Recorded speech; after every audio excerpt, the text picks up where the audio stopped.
right, thank you, band, so much. Hey, good morning, everybody. Yeah, seen in Caddyshack, I don't think the heavy stuff's coming down for a while. So we're in good shape here today.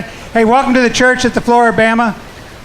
We have a saying here. It says it up there on that sign. It's okay to not be okay. This is your first time here. We want you to know that it is okay to be not okay, and welcome just as you are. Why is everybody waving at me? Hey. Hey, let's give a hand for our first-time visitors. I want to show you a few ropes on how all this works. So over there on the left, we have an information table. And on the right, we have an information table. They say the word info right above them both. And that's where you can learn more about our church. You can get more involved by filling out one of our next step cards. You can sign up for our group. You can tell us you want to be baptized. I thought I'd write down we had about 200 baptisms today in the parking lot. Isn't that what happened? Yeah, I think that's pretty well what happened. But you can give us a prayer request as well. Hey, when you're done filling that out, also you have great information there about 2 new women's Bible studies that are starting. One during the day on Tuesdays, another one's in the evenings. They got a little handout for you. You can go by there. I think there's a new singles group too started. So if you want to get more involved in groups, that's where you learn that information. And if you have a prayer request, you fill out one of these, and you can put it inside our giving stations. So we have giving stations. It's also where you make an offering. On the left here, and on the right here, and then on the way out the door, there's another one way out of there under the thing, the overhang. If you give an offering, it's really to help our ministry, and we have a goal here in our ministry. Our mission statement is to introduce people to Jesus and help them follow Him. And that's what we try to always be honorable with your donations. Through that process, we've started a food pantry, and people have been very generous to make sure that thing's been going as well. If you have your program today, and you don't, you can always get another one. I'm sure somebody will run one over to you. But on the inside cover, if you'll open it up, you'll see Feed the City in there. And that has to do with our food pantry. We have a very cool phone number. It's always the same number. It's that 251-616-BAMA, roll tide. But it's 2262. If you want to get involved in the food pantry, the 3 ways it's listed there, we can use all 3. One, you can donate. If you're staying here in a condo and you bought more food than you need, you can donate by just texting donate to that number. Somebody will come to your condo and pick up that food before you leave town. Most of the condos now are helping us out. If they got a front desk, you can leave it there and just text us to let us know to go by and get it. If you do not have, if you are living here, by the way, you can always bring food to the church on Sunday. Most days when it's not raining, you can leave it on the trunk of your car. Someone in the parking lot will pick it up. Otherwise, you can bring it off over to the info tables, and we'll take it over to the food pantry. If you want to help by actually serving in the food pantry, you want to help us organize and then also hand out food, just text the word serve to that same number, and we'll get that name and number over to the right person. And then finally, if you want to also need food, you can text the word need to it, and somebody will get in touch with you about how you actually get food. Most of that food comes in and goes out in the same day. One other food item that we're doing, and we'll make sure everyone knows this, we've actually adopted kids that don't have enough to eat over at Escambia County in at the Jim Bailey Middle School. So every Friday, the teachers have bags of food that they put in the backpacks of kids that need food to have food over the weekend. So we pack those bags, we purchase that food, and then we give it out. You can help involved in that too if you want to give for that. It's $27 feeds a family for a week. So all you got to do is donate at one of our giving stations or at the credit card machine over here at the info table on that side. At the rate of $27, you can help one family, 10 families, 100 families, 500 families. Just give right over there. I don't know, that's a lot of math. Just tell them you want to give money. Hey, I'm going to invite everybody to stand back up. All right, why don't you find somebody you haven't met yet and give them a good morning hug. Mustang Sally, that you better slow your Mustang down.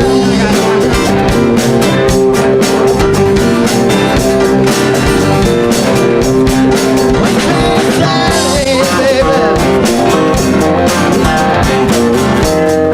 that you better slow your Mustang down.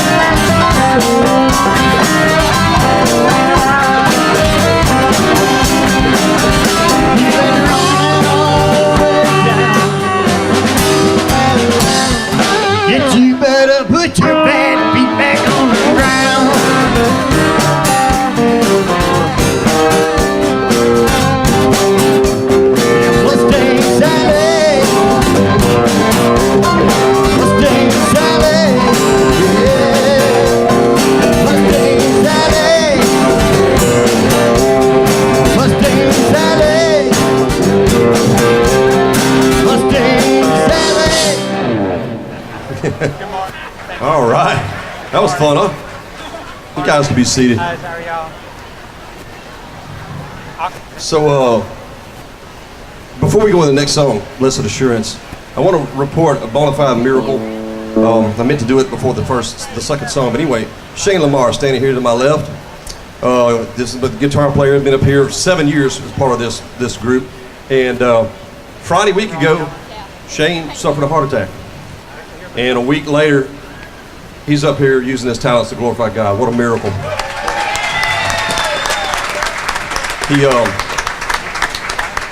He felt the symptoms. He lives near a fire station in Orange Beach, jumped in his car, drove himself to that fire station, and those guys saved his life.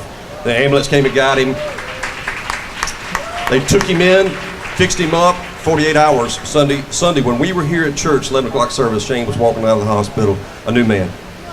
So we give God glory for that miracle. Bona fide miracle right here. Shane.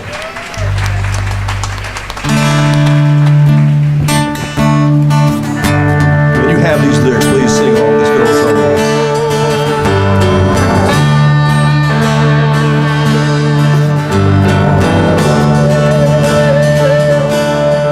Blessed assurance, Jesus is mine. No one foretaste glory divine, heir of salvation, the purchased of God, born of His Spirit, washed in His blood. Come on, sing it along. This is my story. This is my story. This is my song. I'm praising my Savior all the day long. This is my story. This is my song. I'm praising my Savior all the day long.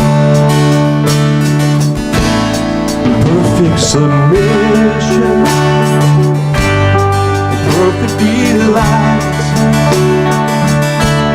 the visions of a rapture now burst on my sight. Angels descend me, bring from above, echoes of mercy.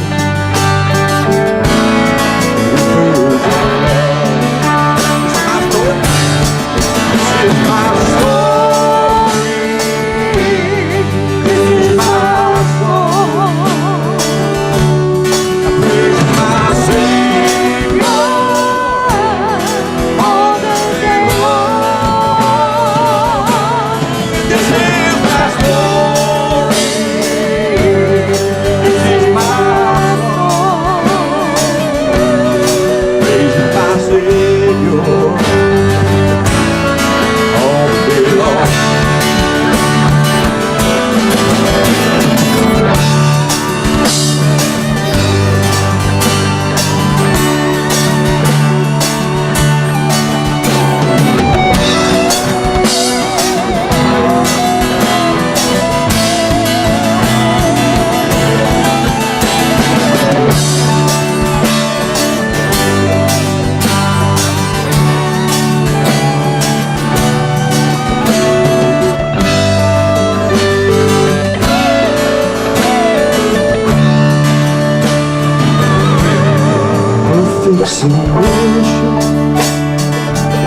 our Savior.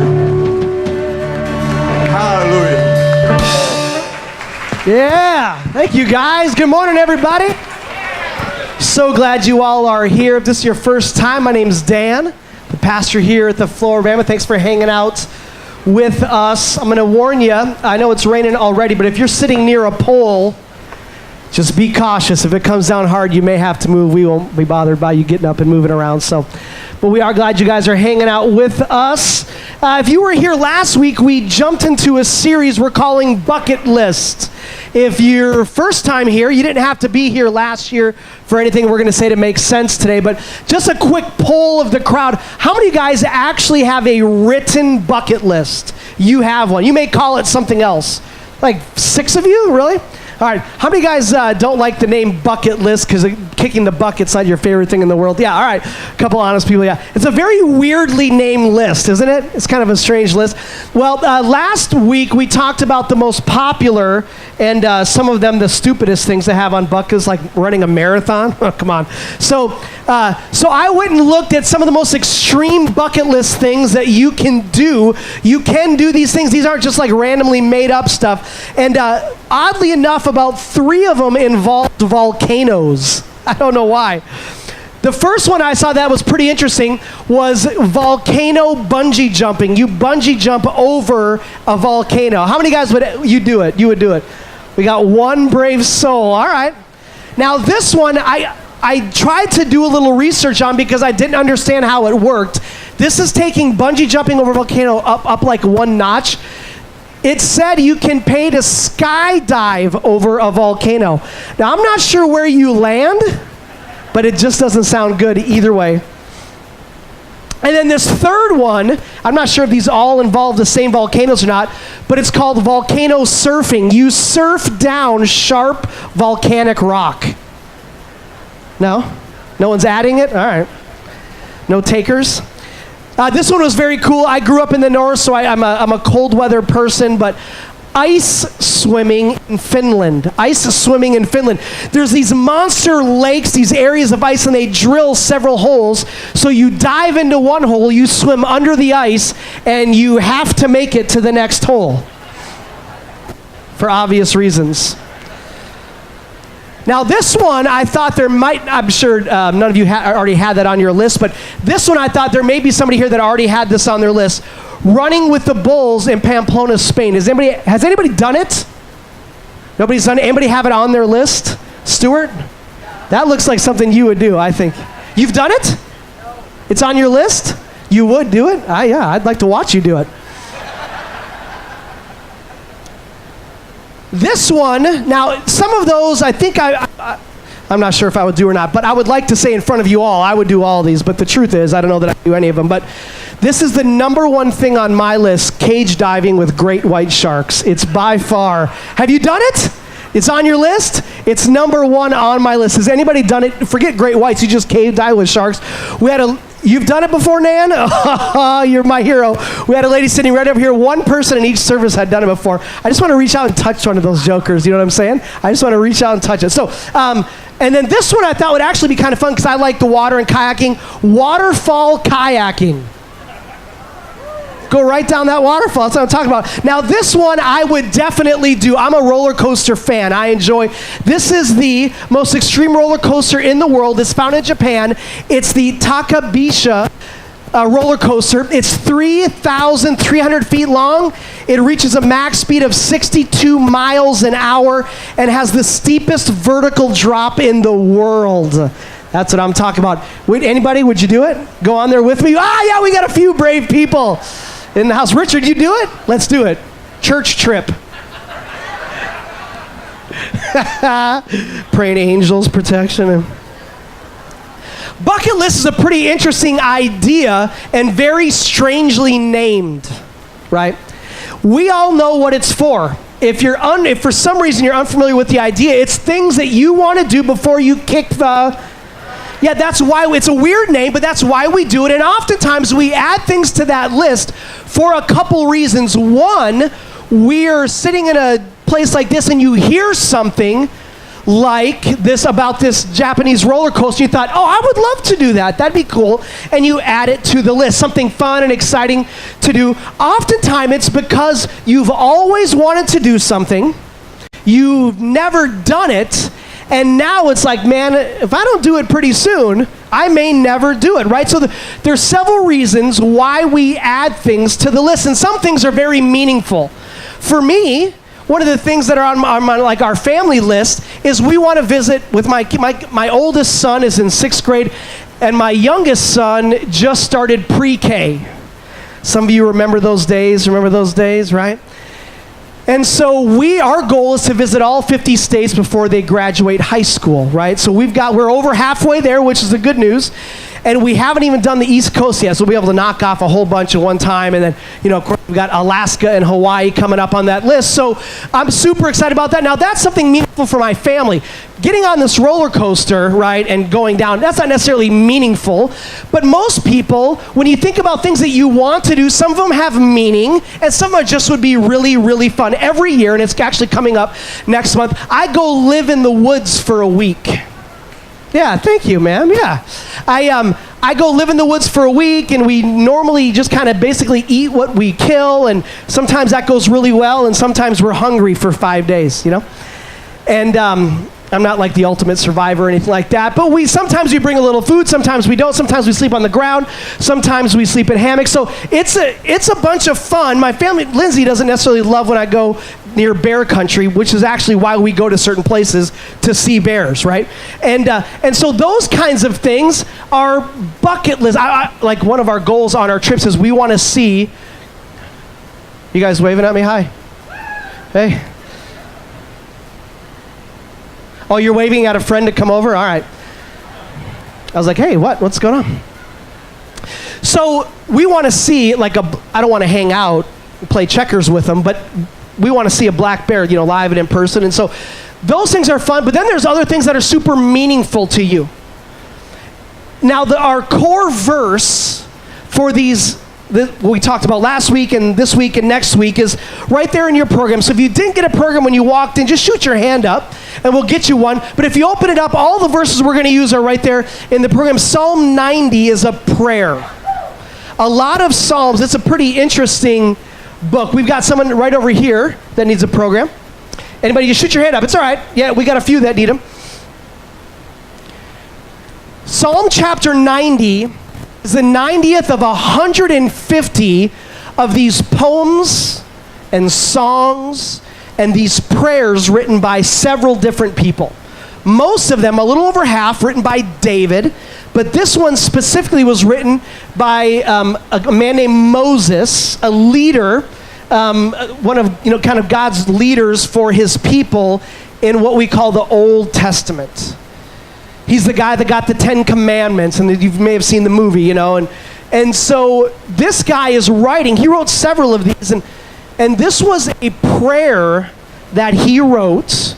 And in the middle of this prayer, in the 12th line of this prayer, he says this to God: teach us to number our days aright, that we may gain a heart of wisdom. He has come to the realization that every person who has ever been born on this earth has a number of days. You do, I do, we all do. Those that have gone before us and those that will come after us have a number of days. Now, the truth is, though we would like it to be a long time, we all know that we do not know, well as we think we know ourselves, and we don't know when our last day will be. We don't know that information. And so Moses is saying, as he's alive, I've noticed that no one really knows. And so God, teach me, teach us, teach my people to number their days, to value every day. The truth about our days are, however many days, some of us have lived a few more days than the other, right? Behind us, we don't get any of those back.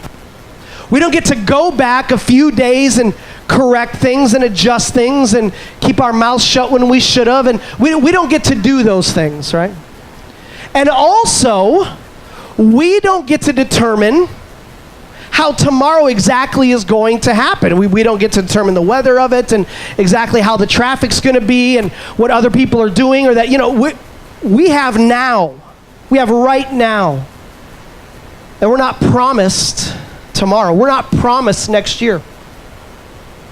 So Moses is saying, God, teach me to number my days so that I look at every day as valuable. If it was a gift that I get to unwrap every single day, and tomorrow you get given that gift again. Now, last week we began talking about how to live as though this day actually mattered. What if we lived like today actually mattered? Today I want to talk about something that I think we all think about, we don't often talk about.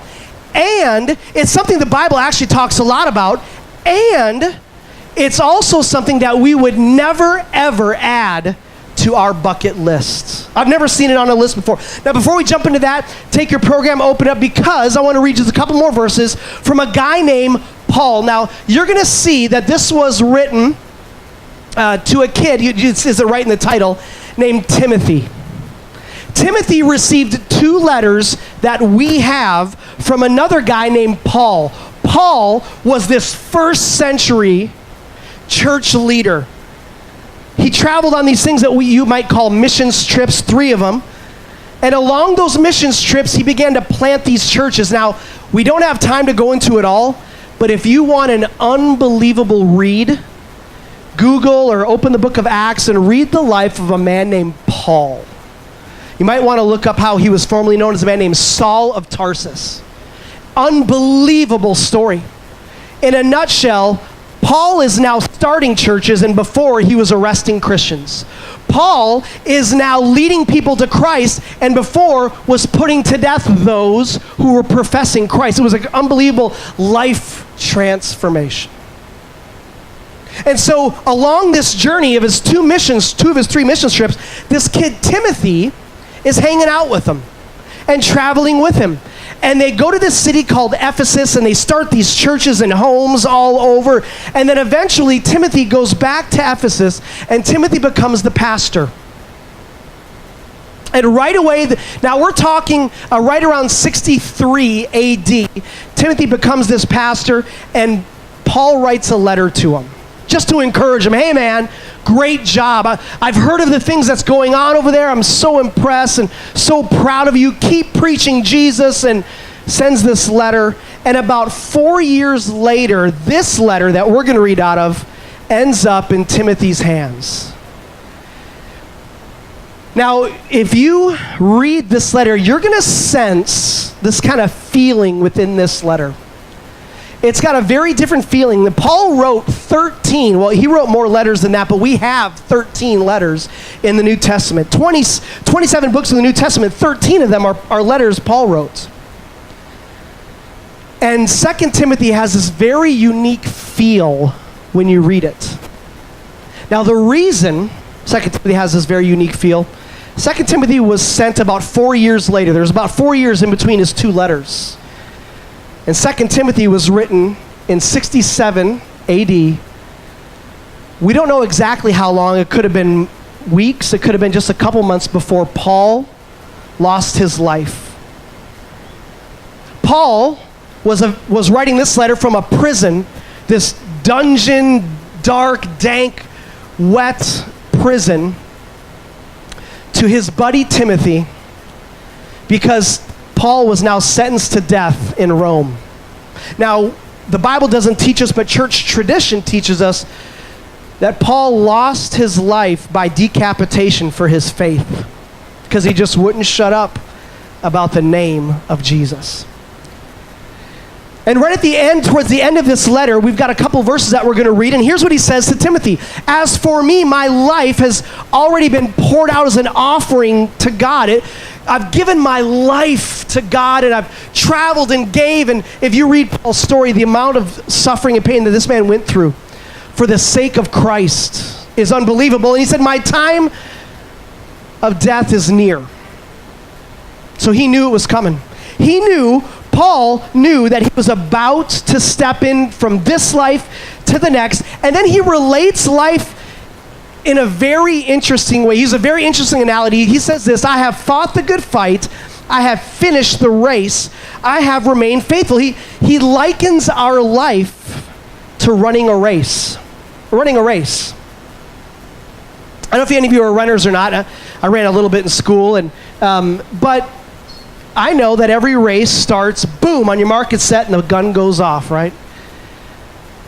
And then those runners, depending on the length of the race, they just start making turns around those tracks over and over and over again. The long races, man, they just keep running around those tracks over and over and over until finally, however many laps they have to do, or how many hurdles they have to jump over to get to that, there's that finish line, and the first person, boom, past that finish line is declared the winner. Well, Paul, in the same instance, starts talking about life like it's a racetrack.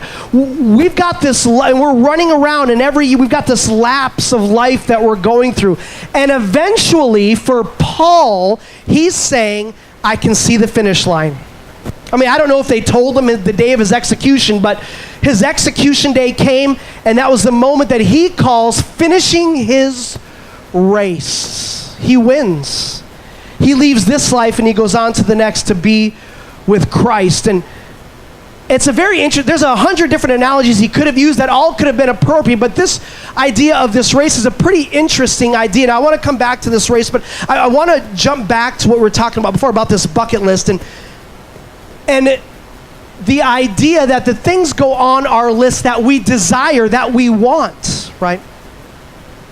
Well, I want to touch on a word just for a few minutes that I think we think about a lot.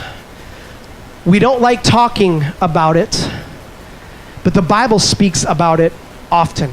And it's this interesting idea of regret. Regret.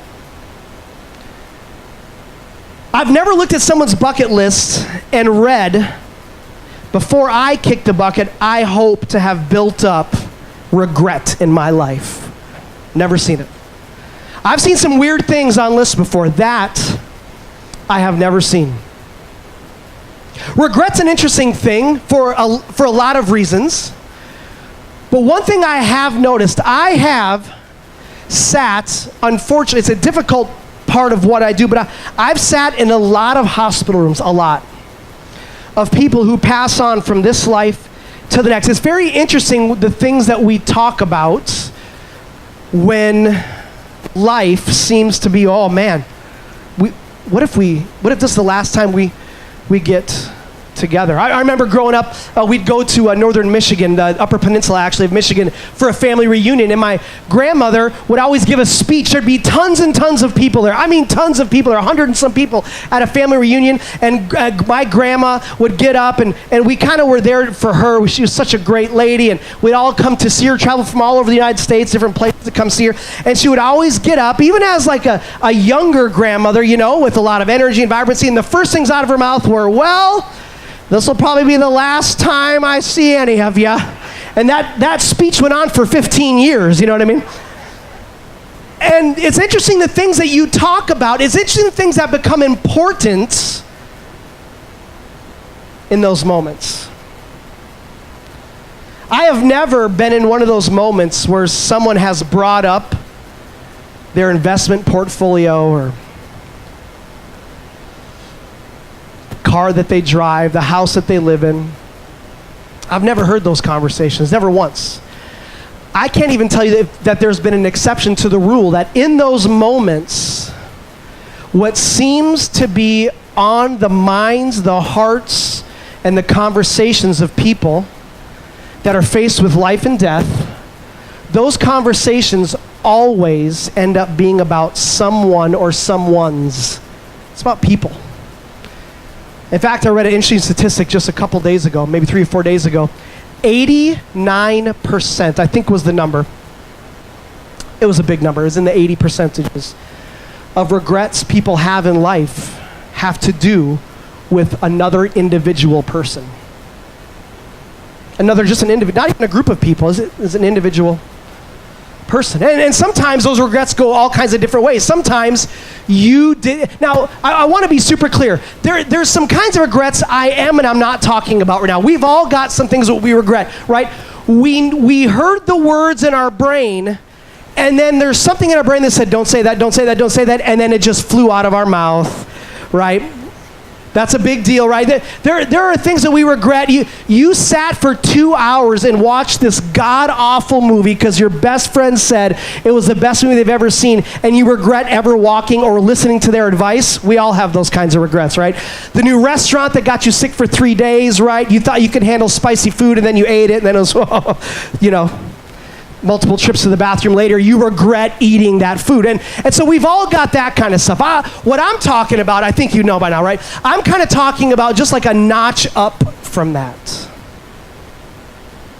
I'm talking about living with regret. Now, here's what I have found in those moments of conversation. I know this is kind of a heavy topic to talk about, sitting with people as they're passing from life to death, but it's perspective, because I've never been in that. So I've never, me personally, I've never been in a spot where I'm lying there about, maybe doctors have told me my life's about to go, so I can only tell you about the moments that I've sat there with other people, and it's amazing what they talk about. There's two things they talk about. They talk about the people that they love and they want to be around, and that they're so grateful for, and then there's always that painful conversation of people that they wish they would still be talking to, or the person that the family reached out to but they haven't talked to them in 10 years, and so they're not going to come say their goodbyes, and it's just kind of too late. And those are the conversations that happen. And I can tell you the good parts of those conversations, the tears of joy because of the life well lived, and this person is crossing the finish line with these great relationships. Those are some of the most beautiful moments I've ever experienced as a pastor. But I'm going to tell you what some of the most painful moments I've ever watched as a pastor is being with a family and they've got nothing but regret in their hearts. It's the most, and it's not even my family, and I feel like I got to get out of here. It's just this heaviness, and what ends up happening is it's like running the race of life with a 100-pound bag on you, ankle weights, running around this track. You're still running and you're still going, and each day is going by, but we're being weighed down by this regret in our lives. Now, what's interesting about any regret that you feel today, any regrets you have in your life today, they're a result of, there's some good news and some bad news with this. And the truth is, today's regrets are a result of yesterday's decisions. Any regret that you may have today is a result of something that happened, and I say yesterday, maybe it was this morning, but in the past, we did some things, didn't do some things, said some things, didn't say some things, and now we're faced with regret today. The bad news is we don't get those days back, right? We don't get to run backwards and fix it. The good news is, if that's true, if today's regrets are predicated on yesterday's decisions, that means the decisions I make today will either cause or eliminate tomorrow's regrets. That means you can get to the finish line of your life and look back and say, I have no regrets. Well, how do you cross the line with no regrets tomorrow? Or in 20 years or 50 years from now? How do you do that? You do that by making different decisions today. Today. I know myself pretty well. I know my weaknesses and my failures, and I know there's this great verse in the Bible. It's not a program, but it's my life verse. It sounds kind of funny, but it really is. It's not necessarily my favorite verse, but it's a verse I have to live by, because if I don't, I know that regrets are coming tomorrow. It's James 1:19. I say it all the time. I have it memorized. I think about it all the time. James, this is Jesus' little brother, writes in the book of James, he says, be slow to speak, quick to listen, and slow to get angry. I hate that verse, because I know that's an area I'm super weak in. And so it's become my life verse, because here's what I know. If I will just shut my big mouth today, I'll have to make less apologies tomorrow. That's the way it works, right? And that's my life verse, but I think we could all adopt a verse like that, or at least you know someone sitting near you that really needs to adopt that as their life verse. Now, but if I can keep my mouth shut today if I can do the thing today or not do it today, in a year from now, I'm not going to have to look back and just be angry at myself that I did or didn't do it. All of that self-control today will lead us to less regrets tomorrow. Are we going to be perfect every time? No. Sorry to say. I mean, I could say that verse 100 times today, and I probably might still screw up. But I'll tell you this. More often than not, I know the percentages for me go way down if I can just keep my mouth shut, that I'll have regrets in the next few days. And the reason that's so important to me is because I know what it feels like to have those regrets of not shutting my mouth. And the pain I know I've caused people. I don't like causing people pain. I don't want to have to go and look at, I mean, forget the fact that it's humbling and a little embarrassing that you have to apologize, but forget all that. The fact that I've hurt people I love because I didn't have self-control over my big mouth. That's just immature. It's just immature. Now, there's a couple pieces to this regret thing that get very, very real, and I hope this isn't sounding way too heavy, but I think this is just real life. I think one of the pieces that are difficult for us to deal with is when we've been hurt, and you regret that there's a break in the relationship, but you didn't really cause the rift. What do we do with that stuff? What do we do when there was a mass blow up and you didn't initiate it? But you have this regret like, man, that's my family or that's my friend or this situation and I wasn't even involved, but it got blown up and now we don't even speak to each other anymore. And what they did to me was wrong, by the way.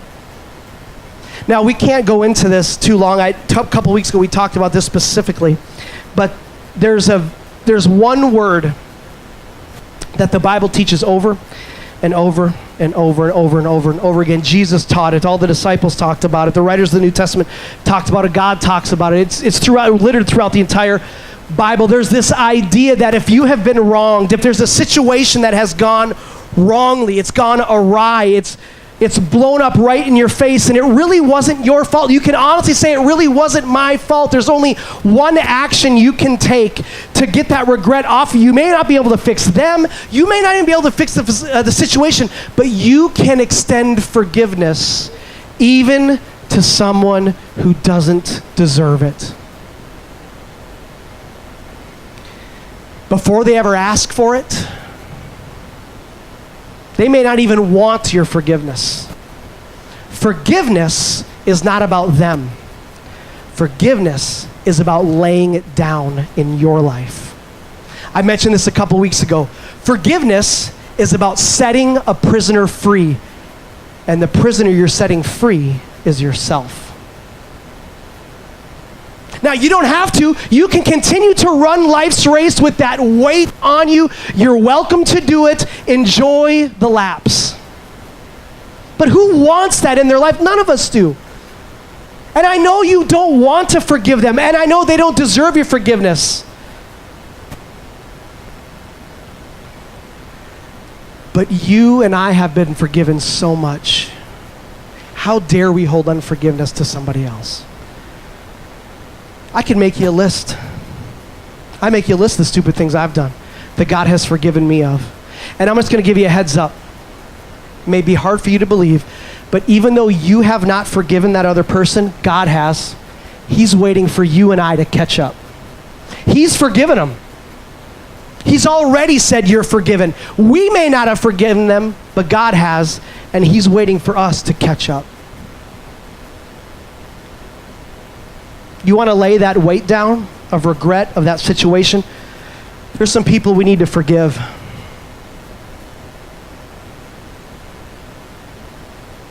And the good news is, it can happen today. You don't have to wait till next year. You don't have to wait till they apologize. We sit around waiting for them. It may never get resolved. And then, there's a group of us. We've done some wrong to others. And we don't like to admit it. And maybe their part outweighs your part. I don't know.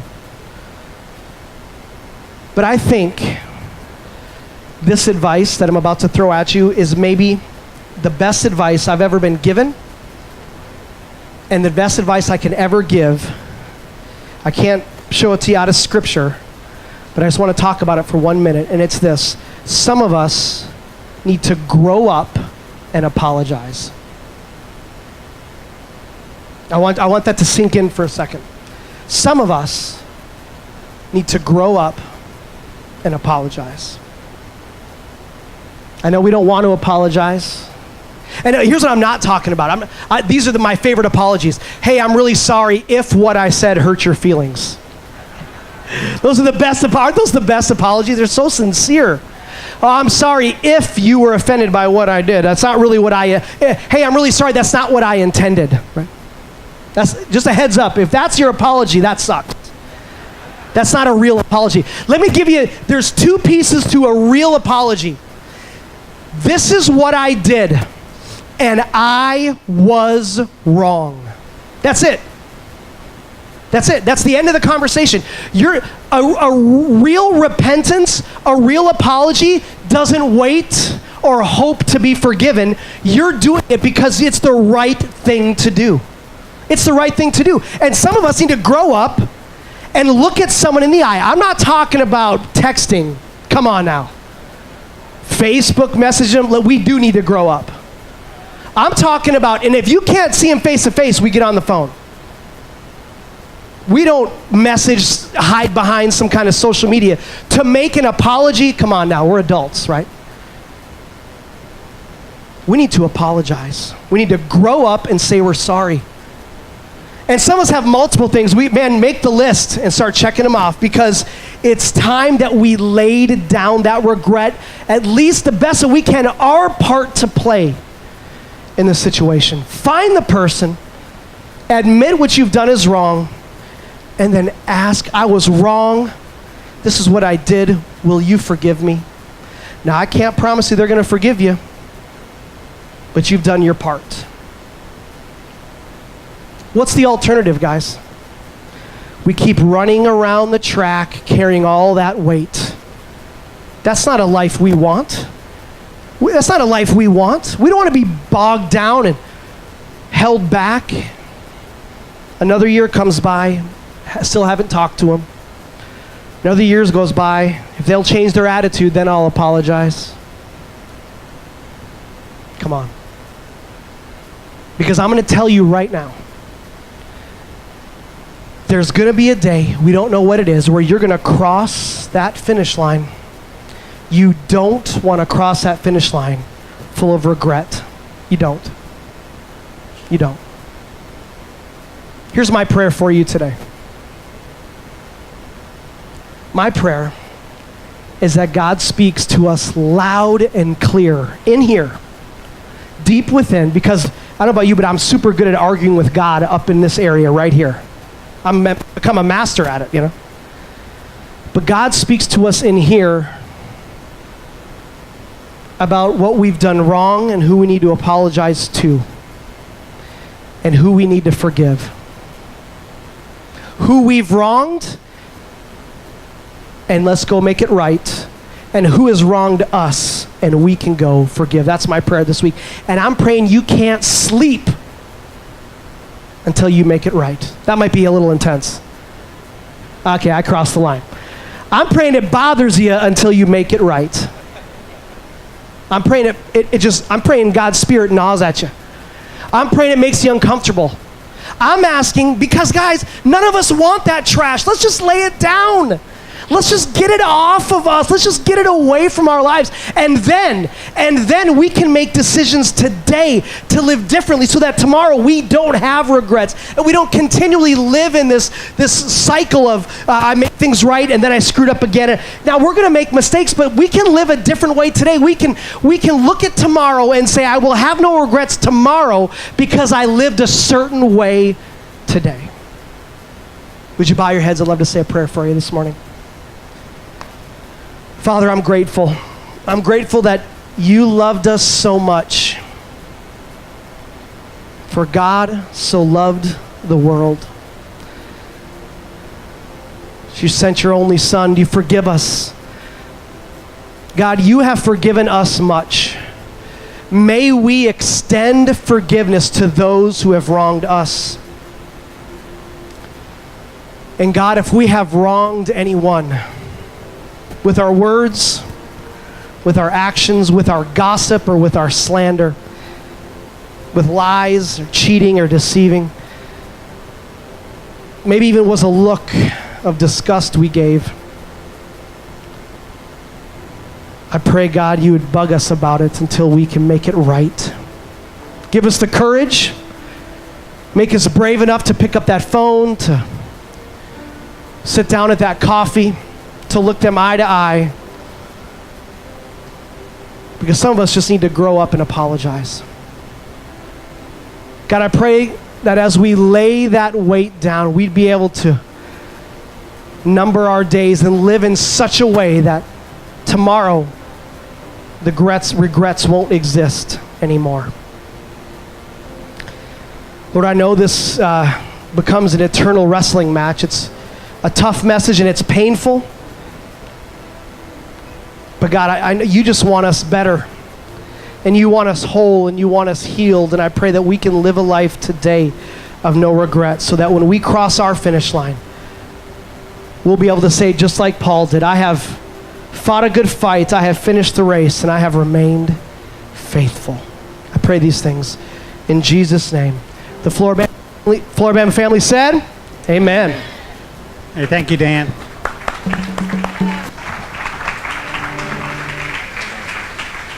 Well, thank everybody for coming today.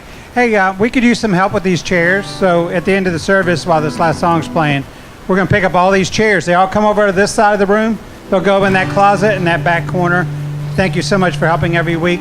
We say this every week. Romans 8 tells us that no matter what we face, if God is for us, who can be against us? We'll see you next week. Some bright morning when this life is over,